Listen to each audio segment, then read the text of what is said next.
17 വയസ്സുള്ള രാംലി എന്ന പെൺകുട്ടിയെ ആശുപത്രിയിൽ എത്തിക്കുമ്പോൾ ഷോള് കൊണ്ട് കെട്ടിപ്പൊതിഞ്ഞിരുന്നു. 14 വയസ്സേ അവളെ കണ്ടാൽ തോന്നും. ചോര വാർന്ന അവളെ ഛത്തീസ്ഗഡ് ബസ്തർ മേഖലയിലെ ഭൈരംഗഡ് ആശുപത്രിയിൽ എത്തിച്ചു.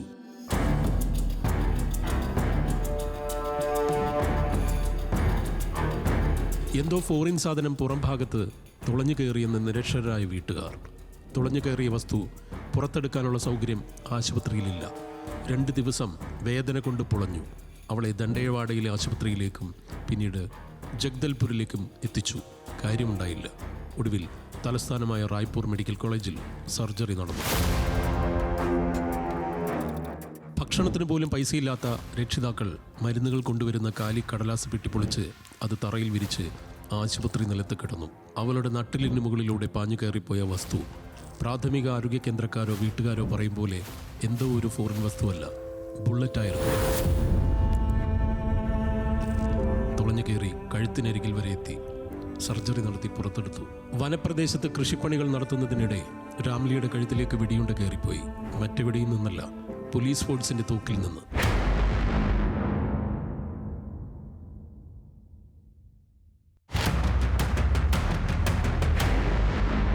എന്തിന് ഞങ്ങളുടെ കുഞ്ഞിനെ അവർ വെടിവെച്ചു? രക്ഷിതാക്കൾ ചോദിച്ചു. ആരോട് ചോദിക്കാൻ?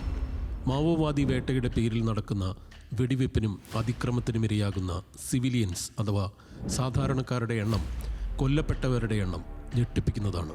ഭൂരിഭാഗവും ആദിവാസികളുമാണതിൽ. നക്സൽ വേട്ടയുടെ പേരിൽ ഛത്തീസ്ഗഡിൽ നടക്കുന്നത് ആദിവാസി വിരുദ്ധ അതിക്രമം കൂടിയാണെന്ന വിമർശനം ഉയർന്നത് അങ്ങനെയാണ്.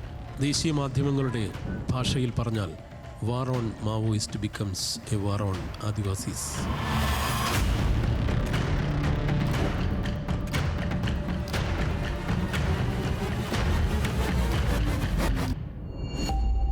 നക്സൽ ഉന്മൂലനത്തിനിറങ്ങിയ സൈന്യവും പോലീസും അറിഞ്ഞോ അറിയാതെയോ ഉന്മൂലനം ചെയ്യുന്നത് ആദിവാസികളെ കൂടിയാണെന്ന് വിമർശനമുണ്ട്.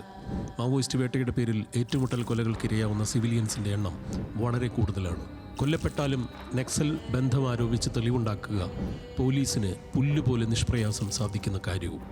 ഒരു വശത്ത് സാൽവജുദും എന്ന ആൾക്കൂട്ടം നടത്തിയ ജാതിക്കൊലയും അതിക്രമങ്ങളും തലവേദന സൃഷ്ടിച്ചു. പോലീസും അർദ്ധസൈനികരും നടത്തിയ ഏറ്റുമുട്ടലുകളും ആളുമാറിയും ഇല്ലാത്ത തെളിവ് ആരോപിച്ച് നടത്തിയ അതിക്രമങ്ങളും കൊലകളും മറുവശത്ത്.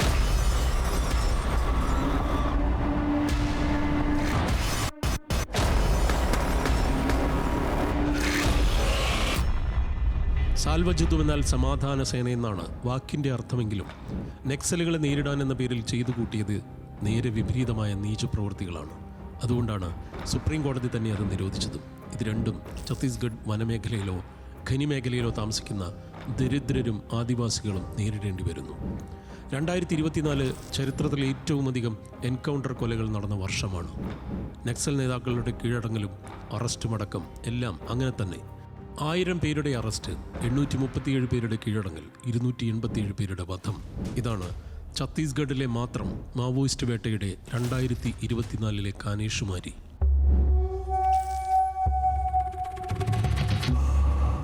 2026 മാർച്ച് 31 നക്സലിസം സമ്പൂർണ്ണമായി രാജ്യത്തില്ലാതാകുമെന്നാണ് അമിത്ഷായുടെ പ്രഖ്യാപനം. എന്നാൽ ഇതിനിടെ കൊല്ലപ്പെട്ട കുട്ടികളുടെ സിവിലിയൻസിന്റെ എണ്ണം സർക്കാർ ഇനം തിരിച്ചു പുറത്തുവിടുന്നതേയില്ല. സന്നദ്ധ സംഘടനകളുടെ കണക്ക് പ്രകാരം മാവോവാദി ബന്ധം ആരോപിക്കപ്പെടുന്നവരുടെ കുടുംബങ്ങളിലെ കുട്ടികളടക്കം വെടിയേറ്റ് കൊല്ലപ്പെടുന്നുണ്ട്.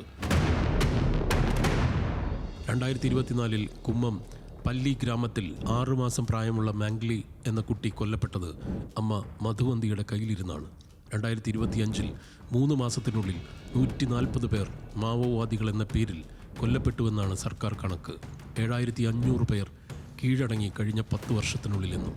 എന്നിട്ടും ഇത്രയധികം ആദിവാസികളായ സിവിലിയൻസ് എങ്ങനെ കൊല്ലപ്പെട്ടുവെന്നതിന് കേന്ദ്ര ആഭ്യന്തര മന്ത്രാലയം മറുപടി പറയേണ്ടതല്ലേ എന്നതാണ് സാമൂഹ്യ നിരീക്ഷകരുടെ ചോദ്യം. ഈ ചോദ്യമാണ് അറിയാവുന്ന ഭാഷയിൽ നെഞ്ചിൽ തട്ടി ബസ്തറിലെ രാംലിയുടെ രക്ഷിതാക്കൾ ചോദിച്ചതും. എന്തിന് ഒന്നും അറിയാത്ത ഞങ്ങളുടെ മകളെ വെടിവെച്ചു പോലീസ് എന്ന്.